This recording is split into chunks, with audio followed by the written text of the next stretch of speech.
Whether your beer is in a bottle, can, or glass, kick back and relax. It's Better on Draft.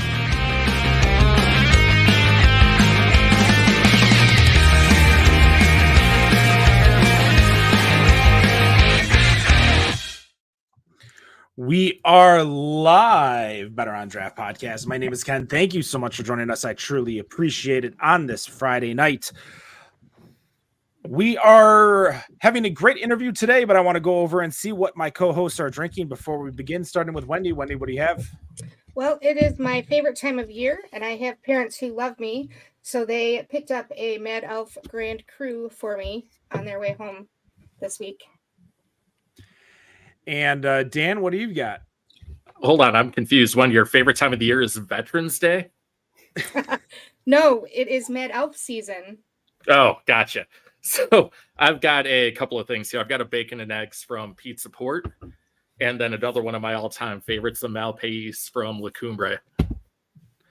All right, and for myself, I have two beautiful cans of the Juno juice from the Alaskan Brewery, deciding to try to clear out some of these IPAs and hazies and stuff that is in the back of my fridge that continues to get pushed in the back, because you all know how much I love me some IPAs. But with us in studio is our guest. We have Matty-O, is what everybody calls him apparently, from Fiddlehead Brewing. Why don't you give us a little bit of introduction, tell us what you do, and a little bit about Fiddlehead. All right. Welcome to the show. Thanks for having me. My name is Matt, and I am the owner of Fiddlehead Brewing Company. I've dedicated my life to craft beer. I've been in the industry for 25 plus years and enjoyed every single day of it. It's been an incredible journey.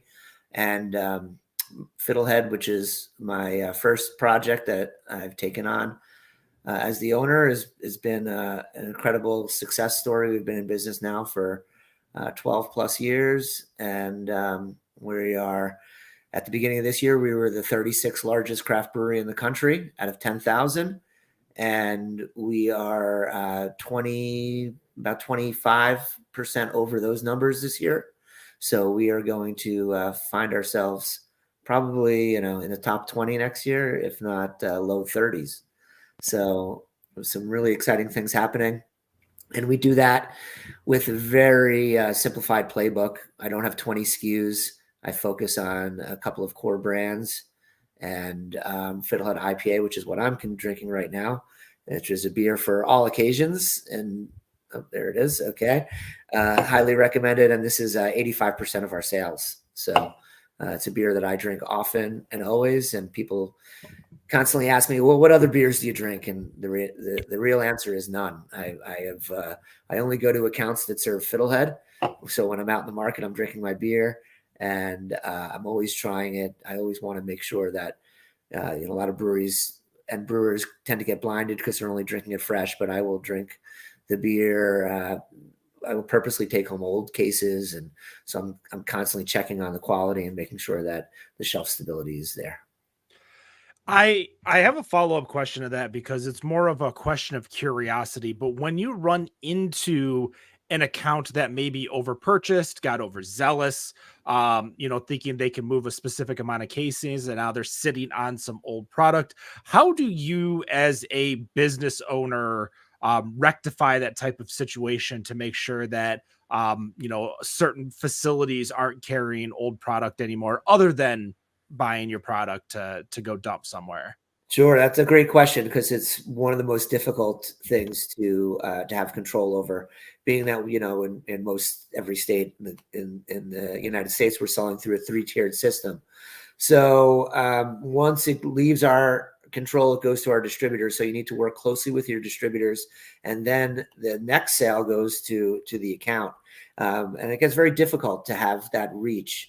And the reality is, once the accounts have bought the beer, it is theirs to do with as they please. But we have taken a very strict standard with all of our accounts and with our distributor partners.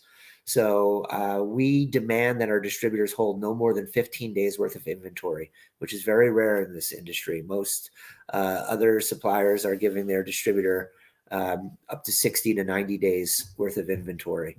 And there's a lot of reasons to do that. It's very tempting. The distributor will give you money. You'll have more cash on hand that you can use to fund your business. But for me, I made a decision when I put my beer into distribution that wasn't the most important thing. The most important thing was quality and freshness. And so we demand not only 15 days worth of inventory, we demand cold storage from everything from shipping. The accounts can only store the beer cold. So when you look at our numbers, and we're out of that top 50, there's not many of other breweries that have those types of requirements. We are selling all that and crazy amount of beer through the cold box. So we're not selling beer at the case stacks at the end of the aisle in the supermarket, where the majority of beer is sold in America. We're not selling beer at retailers that don't have cold storage. So we're missing a huge segment of the category, but we're still able to put up some incredible numbers. And that is because of, in my mind, the reason is because we're selling such a fresh product. And whether the consumer gets that or not is to be determined. But what they do get is every time they open up a Fiddlehead IPA, the beer is super fresh and it's always kept cold. So that is one way that we're able to control that. So when we first started with cans, to get back to your original question, how do we police it? Our distributors were on strict orders. If they went to an account to deliver the next week and there was still product from the prior week, well, then that beer couldn't be dropped and they need to sell through first. I'm not worried about out of stocks. I'd rather go out of stock than have old beer on the shelf. I think I'm like most consumers out there. If I can't get something, I'm not going to stop wanting it. I want it even more. So having an out of stock is not the end of the world, in my opinion. When dealing with maybe larger players in the game, here in Michigan, we have Meijer, Kroger, there's, Giant Eagle, whatever your large grocer is, Walmart, maybe even over in the New England and the Vermont area. How do you deal with maybe those larger organizations that might have a bigger hand in the distribution because they're buying so much product already? Yeah, again, we don't do volume discounts. A lot of larger brands will do. They'll incentivize retailers to buy more by giving a break on price. We don't do that because that's counter to what we're trying to do with delivering the freshest product. So it's working with them, and like Trader Joe's is a great example. It's a huge retailer in the New York City area. In New York City market, and they don't have cold storage. Well, they wanted our beer, and we needed to figure out how we can make this work. So while you don't go to the cheese section to find beer, that's where they forced us in. They made a spot for us in the cheese section in their stores in New York City, and now you can go get some cheese and grab some Fiddlehead IPA. So there's ways around it if you're persistent, but it is a constant uphill battle, and I feel that especially my distributor partners, as well as our sales force, they spend a lot of time, being the cold police, we call it. And they're going out there and checking on retailers. But, one of the greatest resources, in my opinion, is your consumer base. And so we clearly label on all of our cans, please store cold. When we sell our beer in a 4-pack, on the top of the pack tech, it says must be stored cold on a sticker. So we really have made a campaign to educate our consumer and to let us know if they're seeing retailers that are not conforming to our wishes. So that's been a large success that Fiddlehead has definitely undertaken and really done well with.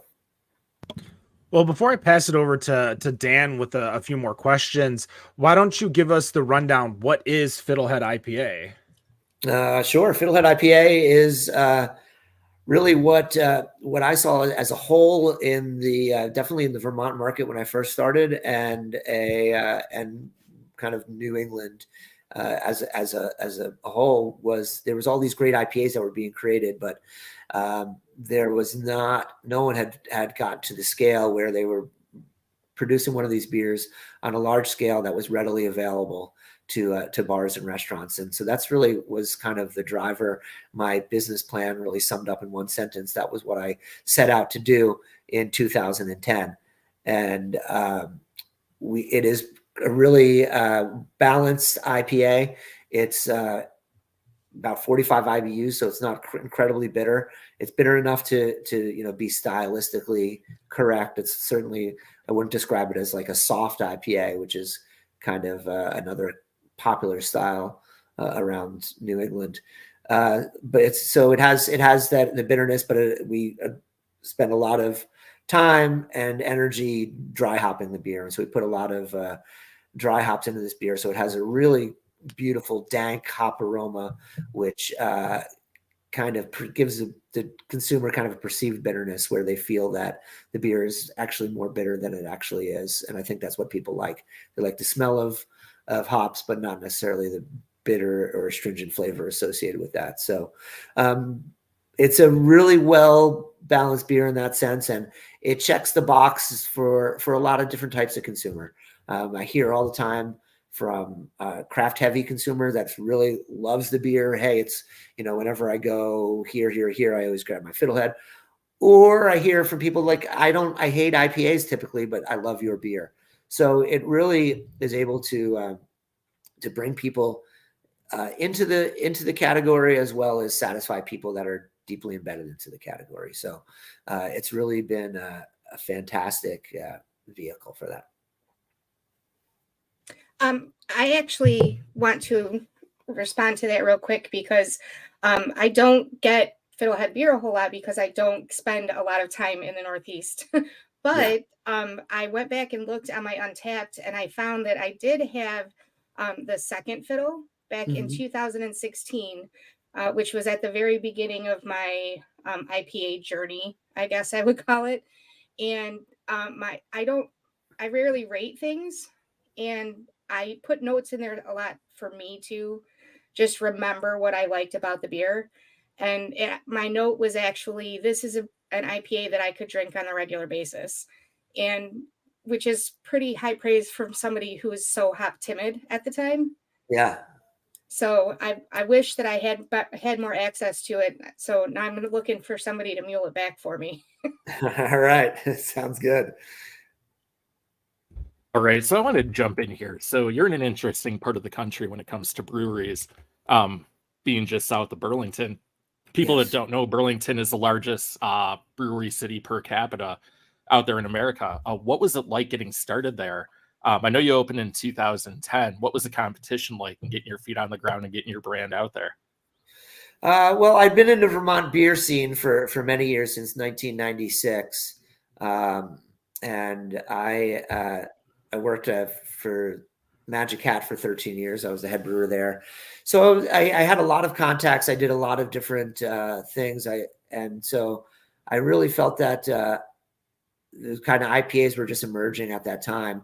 And really for me, it was kind of going after that draft play, which was a space that a lot of people weren't playing in. Canning had just become quite popular.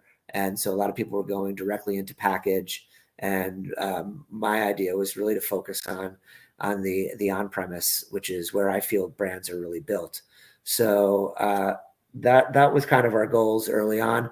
There's a lot of competition here. There's a lot of noise. There's a lot of, you go into a package store, there's a lot of 4-packs on the shelf. So the most important thing for me when I started was to own my home market. And before I ever thought about shipping a drop of beer out of the state, I needed to satisfy every last outlet in my home state prior to doing that.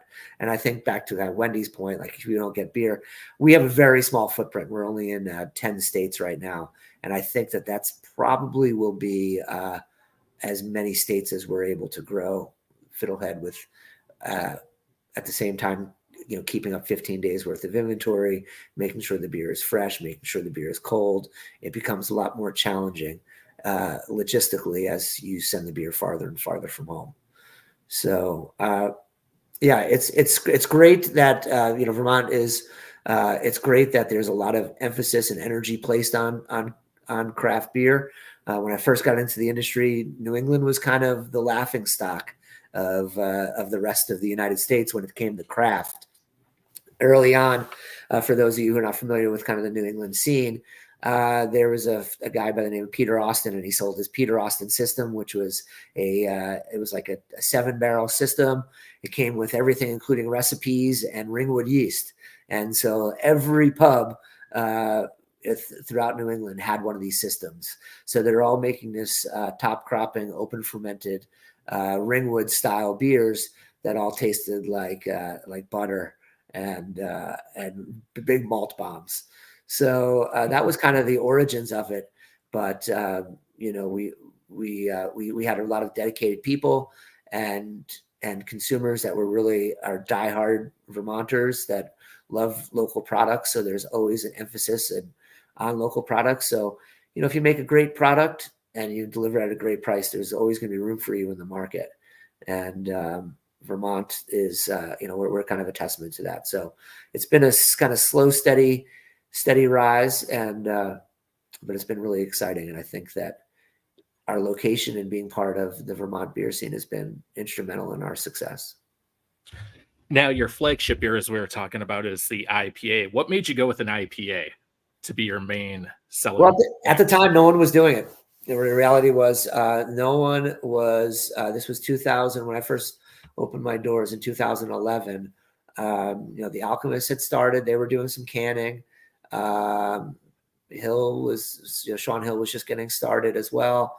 And no one had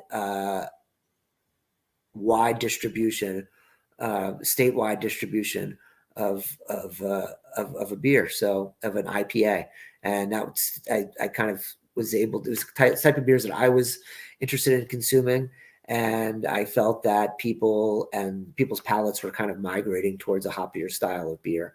So it was a perfect storm. The timing was right. We focused on making an IPA and doing one and doing it really, really well. And then Second Fiddle was the second product we came out with, and that was a double IPA. And that was one that we canned well before we ever canned our flagship IPA. Our flagship IPA actually hadn't been canned up until the pandemic. Oh, wow. Okay.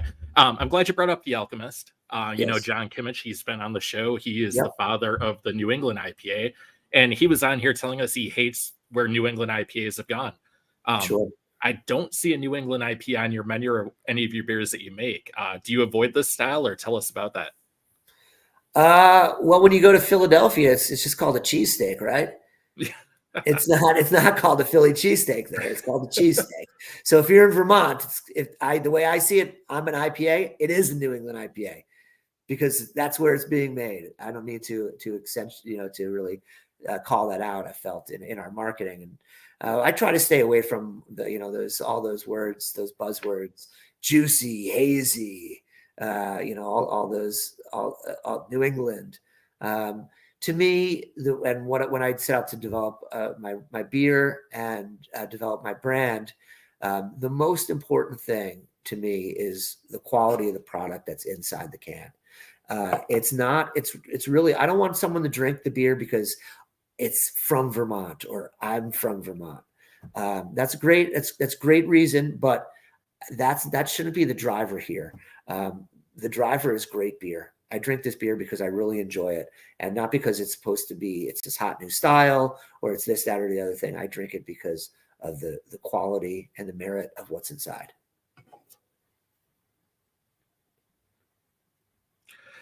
All right. Now, taking a look at your menu, the one non-light beer I see on there is a bourbon barrel-aged porter.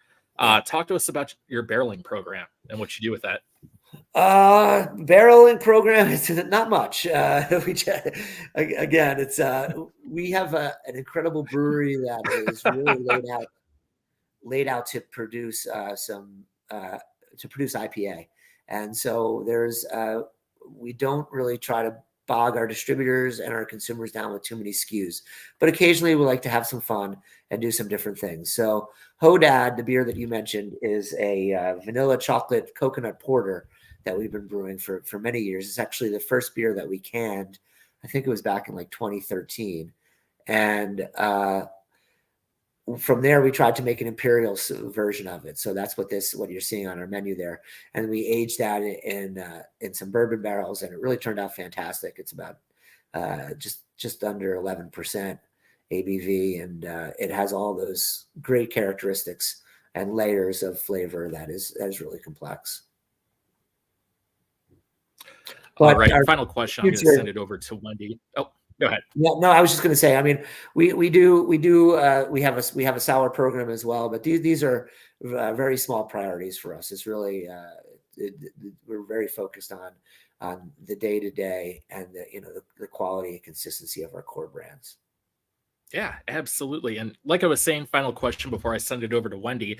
You mentioned that you feel like you're pretty much at capacity for your current distribution based on your requirements for these locations. Do you anticipate expanding further so you can expand that footprint or no? My goal is to be an inch wide and a mile deep. So I do want to sell a lot more beer, Dan, but I want to sell it in the existing markets. And some of the hallmarks of our success story has been essentially double-digit growth every single year that we've been in business, and that continues to this day. And that continues in mature markets like Vermont. We still consider, I mean, even though we have, I think we were looking at it yesterday, I think we've got about 800 tap handles in the state. There's always another one to find. There's always a new points of distribution out there. So it's our goal to continue to find those points of distribution, as well as to really work with our retailers and sell more in the accounts that we're in. So we're doing fantastic, but there are some markets where we could always be doing better.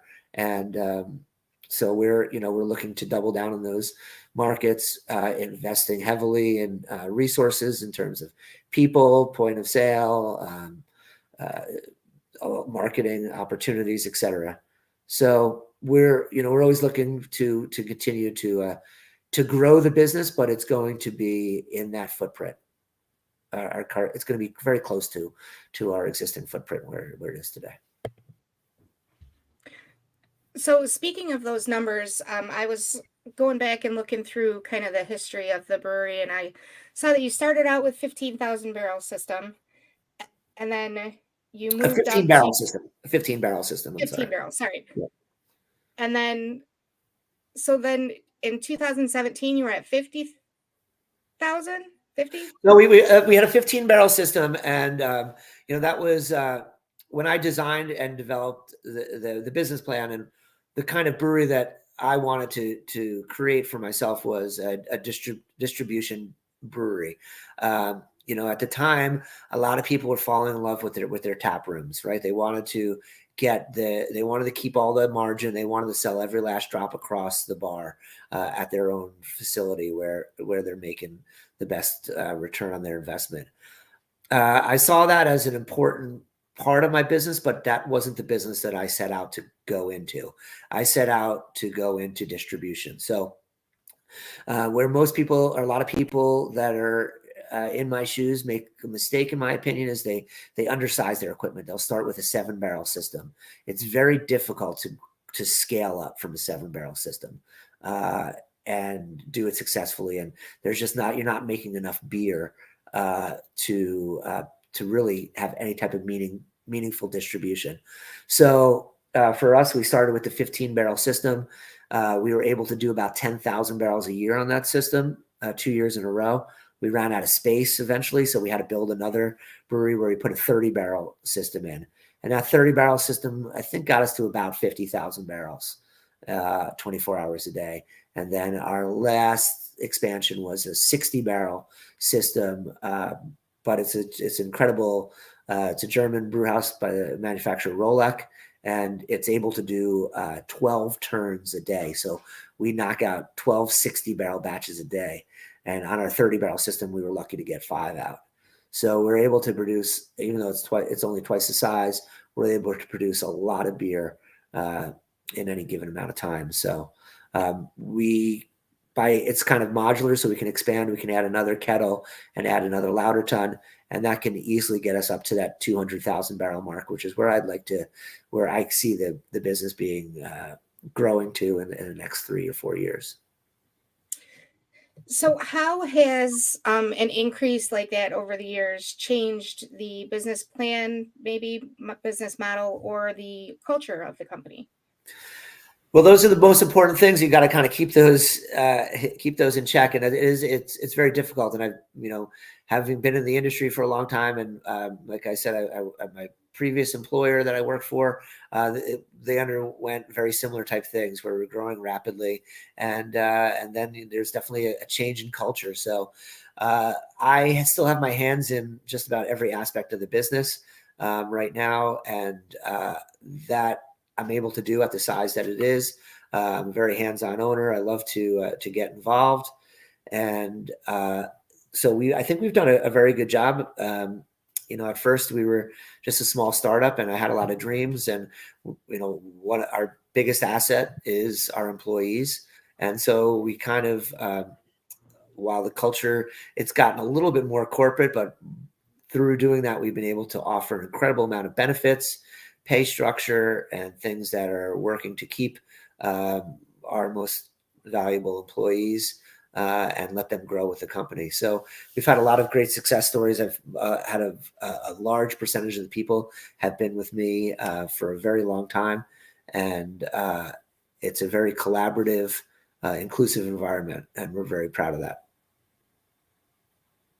That's awesome. I saw a video from, I think it was like 2017, where you said that you were able to use points from purchases to take the employees on a vacation every year.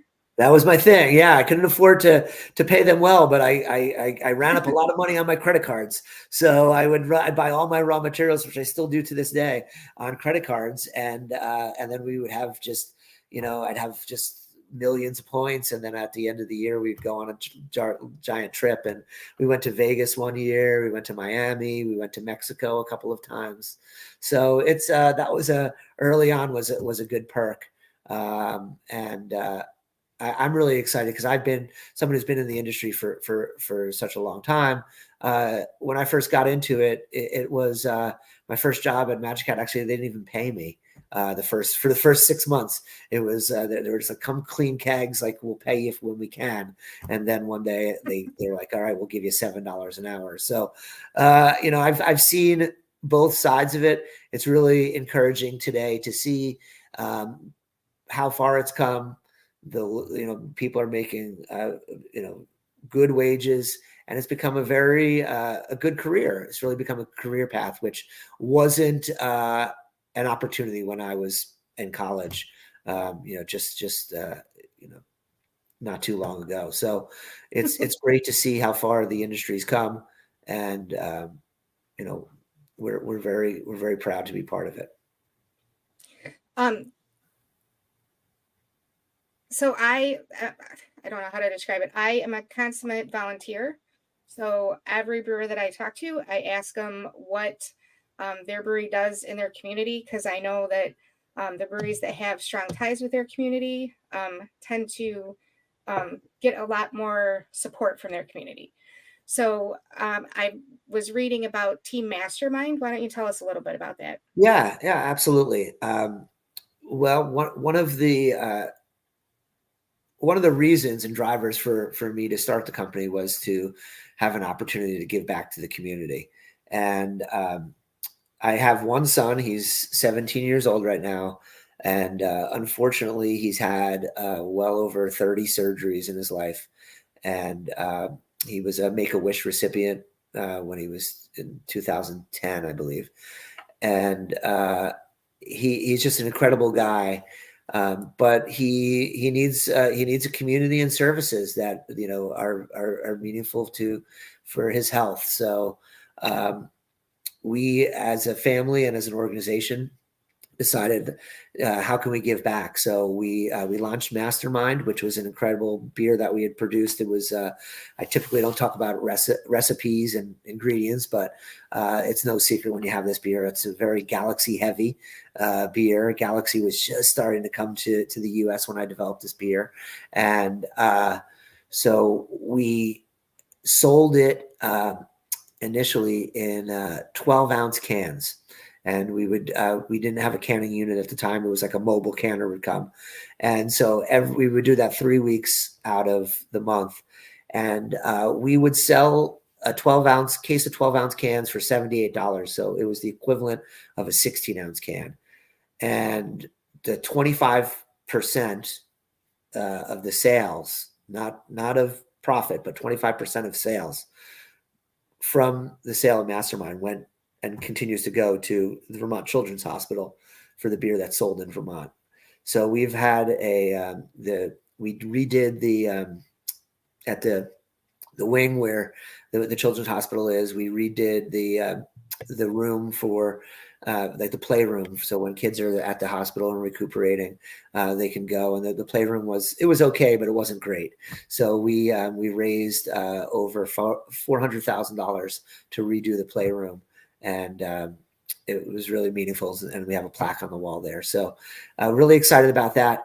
But you make a great point, Wendy. And so what we do with Mastermind and what we continue to do is as we roll that out to new markets, we work with our distributor partners and we find meaningful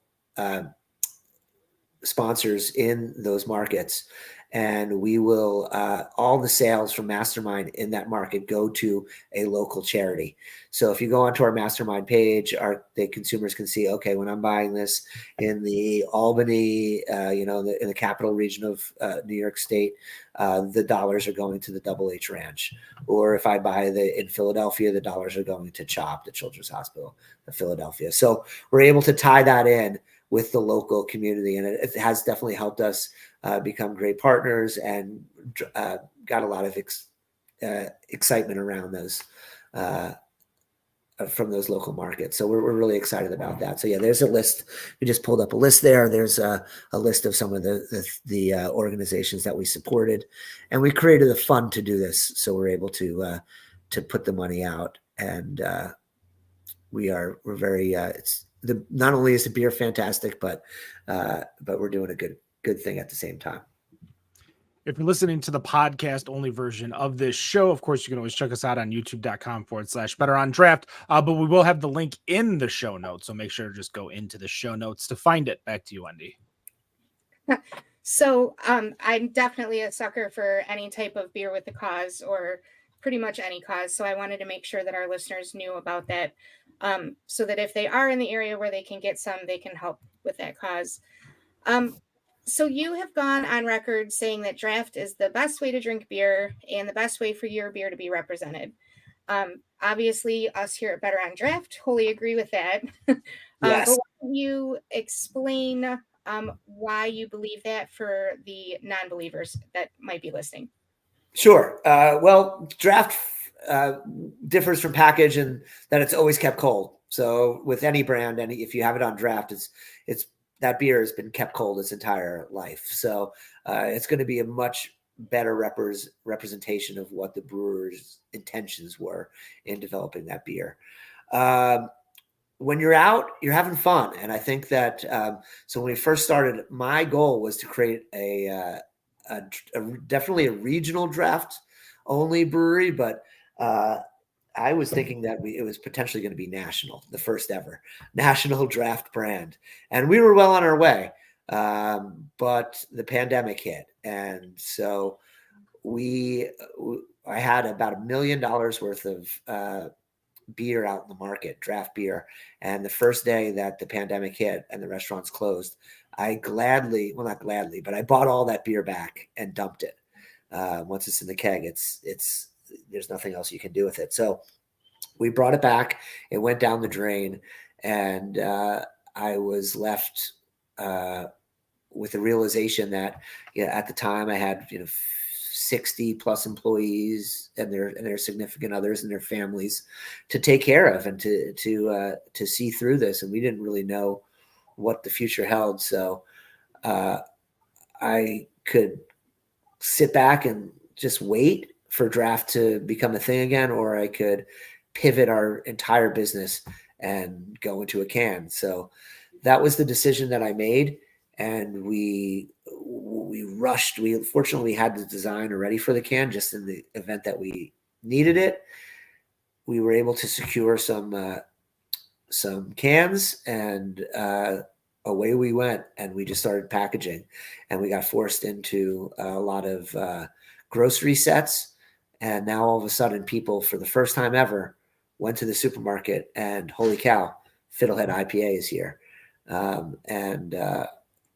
don't want to make light of the pandemic and everything that happened, because a lot of people really lost everything.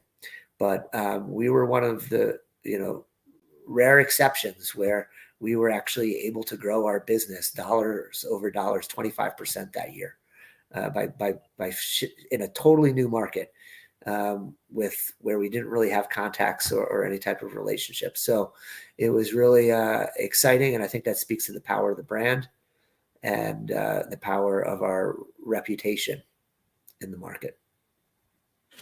I would have to agree with that. Now, you said that the Fiddlehead IPA was, I think you said 85% of the business? Yes. Yep. Does it ever worry you that, like, people can be fickle? Does it ever worry you to have that much invested in the one brand? No, not really. I think that I think there's always going to be, I said it before, but there's always room in the market for a well-balanced, accessible, quality product at a great price. So that's going to continue. I don't see people all of a sudden going from hoppy beers back to light American lagers. I mean, on occasion, I think every beer has the right occasion, but as a whole, I feel that the consumers' palates are definitely geared towards much more hoppy beers today.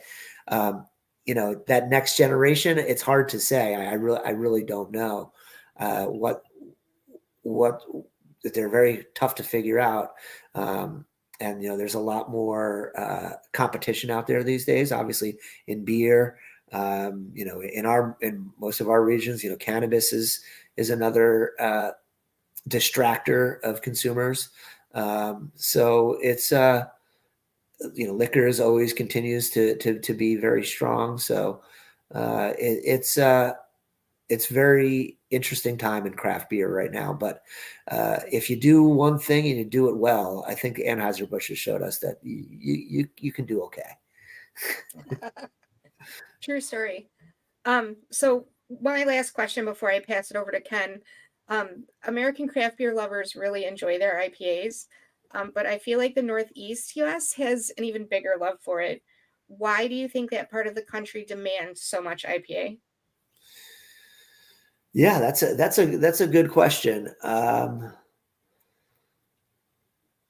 not sure that I really have the answer to that, but I definitely do see that. And I see when you start to, as we continue to move more west, you start to see a lot more of the breweries from the Midwest have a lot more reach. When you start getting into Western New York, Pennsylvania, Pittsburgh, that area, there's a lot more. I start to run into a lot more brands from your neck of the woods. And they do tend to, I would agree, they tend to have a wider portfolio of products. But New Englanders just love their hops, I guess. It's hard to say. I don't know what the reason or cause is, but I'm happy. Well, the New England IPA is pretty much what broke me into my love of IPAs now. So it's working. Great. Ken? Yeah, Matt, on your website, I noticed you do sell disc golf discs too. Yes. I actually noticed that Simon Lizotte was over there for a lot of stuff. I'm guessing late last year or early this year, depending on when, because the video was posted in January this year. He was at my place, and then he signed a huge contract like a week later, and he won a tournament, his first tournament in a while. So I like to think I had something to do with that. But yeah, this I think he came and filmed that last, I think it was 2 springs ago. Yeah. Well, my curiosity is piqued. Do you throw? I do, of course. Do you have more than just Discraft in your bag? Since I know all of your stamped Fiddlehead discs are Discraft. Discraft I do like Discraft. I'm not sponsored by anyone, but I do love Discraft. And so I have a course at my house, and it's called. And every other Wednesday, I have about 40 people come out and play, and it's called the Money Game. And afterwards I cook for everybody, and we drink beer, and there's Fiddlehead IPA on every single tee box. So it's just it's a lot of fun. I'm much more of a recreational player these days, but I do have a lot of my friend Jeff Spring is the director of the Pro Tour for the PDGA, the Professional Disc Golf Association of America. So I have a lot of contact. I've met a lot of the pros, the touring pros, really great people. Love craft. It's a kind of like, that's where like everything meets there. Disc golf, craft beer, it's just like kind of a perfect marriage. And so it's a great community. It's something I love to do. And again, just it's using that to help tell the story of who we are and what we're all about. So we do a couple of disc golf beers that we have done throughout the years. And we do offer discs for sale. And if you're fortunate and if I'm in a good mood, you drop me a line on one of the social media, who knows? That's how some people have showed up at the Money Game, some fans. So you never know what will happen. And you never know who's going to show up. We get a really wide range of players. So. Well, before we finish the show, I do have one more question I want to ask before we get into our final questions. Where did the name Fiddlehead come from? Well, I really wanted to, I kind of alluded to it before. I didn't want to have something that was overtly Vermont. I didn't want, I think that a lot of people make that mistake with their brand, and it really kind of eventually pigeonholes them into a smaller business than they can necessarily grow. And I think people make that mistake by, there's very few examples in my mind of breweries that kind of have a geographical name and then have been able to launch on a national brand as a national brand. Sierra Nevada is a good example of one that has been able to do that, but I'm hard pressed to think of many others. So when we were coming up with the name, we wanted it to have some regional appeal, but not kind of hit you over the head in Vermont. So Fiddlehead is it's a head of a fern that grows. It grows up here in the Northeast. It's the first thing that comes out in the spring, and if you harvest it at the correct time, which is a very short window, you can cook it up and eat it. It tastes kind of like asparagus, and it's just a fun foraging. And we like the name for a number of reasons. Like we kind of had Second Fiddle in mind right away, and just that it can go a number of different directions. So that was kind of our feeling there. And with Brewbound naming you guys the 2022 Craft Brewery of the Year, what is next? How do you top that off? How do you continue the legacy that is Fiddlehead? Well, the industry grew at 0.6% this year, and we're at 25%. So I think we're well on our way. We're continuing our charge. And that was just and we're able to do those numbers. We added one additional state this year. And so we're really, as I said, continuing that, double-digit growth in every market. And as long as I'm able to maintain the quality and freshness of the product, I'm willing to continue to grow it. But those parameters, we're not willing to deviate away from those. So it's got to be on our terms. That's one of the great things about the business. early on, this was kind of like when I was working at Magic Hat, I learned that they were kind of trying to grow very quickly, and they brought on a tremendous amount of money, investors, and that's when things really changed quickly. Kind of back to Wendy's about culture and things like that. So I like to say I learned a lot what to do in that my previous job, but I also learned what not to do. And one of the most important factors in I think the day-to-day operation of our business, as well as kind of the future and the way we set out going about doing things, is that to this day, I own 100% of the company. I have no investors. I have no partners. So I just do things that are good for my employees and good for the beer and my distributor partners. That's it. Those are the three people that I answer to. And, we proudly dump 5+ batches a year out of our facility that I know 99% of my competitors would put out the door. So the future for Fiddlehead is to continue to make an incredible product, deliver it at an incredible price, and align ourselves with incredible partners, and really have fun. We're making beer. We're not saving lives. We're making beer. And as we end the show each and every week, we ask you one final fun question before we let you show and tell us where we can get your beer and where we can find you online. We're going to start with Dan. Dan, what is your final question for Matt here? All right, this is a fun one. Excuse me. Since you used to work at Magic Hat, we all know one of Ken's favorite beers is Magic Hat number 9. Yes, where the heck are beers like Magic Hat number 4 or number 5? Yeah, they went. Yeah, those were not drinkable, I think. I think in the hundreds of episodes we've done this final question, that might have been the best final question I've ever heard, Dan. Congratulations. I like that. Wendy, what's your final question? Well, I'm actually going to defer my final question to one from the chat. Gary McCrae says, you were one of the first to do a gin barrel beer. Is there any other barrels you'd want to use? P.S. Second fiddle is a baller.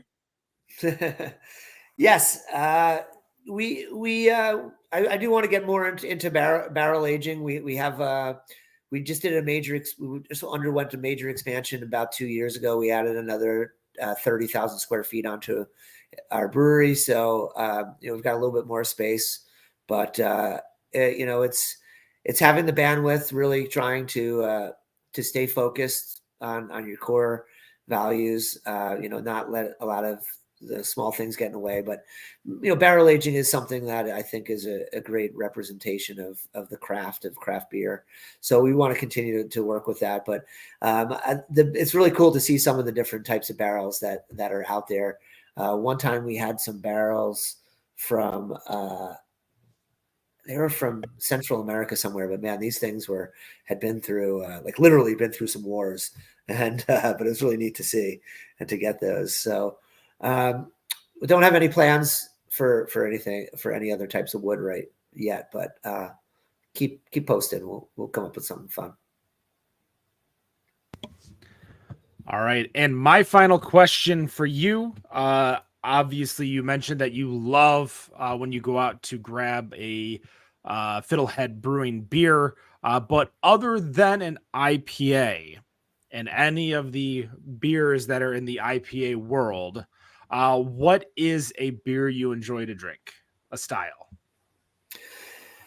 Well, we have as I mentioned, we have an incredible German brew house. It's a 60 barrel Rolex system, and the reality is those types of systems are made to make incredible lager beer. So that is an area where I know that's near and dear to your heart, Ken. So we are working on a recipe right now for an authentic German style Pilsner, which is the first 2 batches turned out pretty awesome. So we are we're looking at doing an extension there. But for the size we're at, it's very difficult when you start talking about introducing another product, because the most important thing for me is you don't ever, in my opinion, you don't want to cannibalize your sales.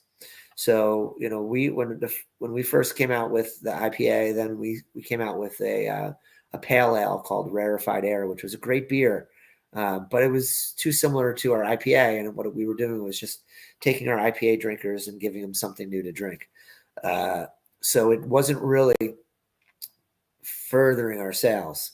So we're always looking to add another style. And I think that lager is a good example of that, where the possibility exists to bring new drinkers into the Fiddlehead family. So that's kind of our goal as we look at new brands and extensions to not cannibalize our core products, but bring in new products to strengthen our brand family as a whole. And that will do it for this episode of Better on Draft. Fiddlehead Brewing, where can they find you?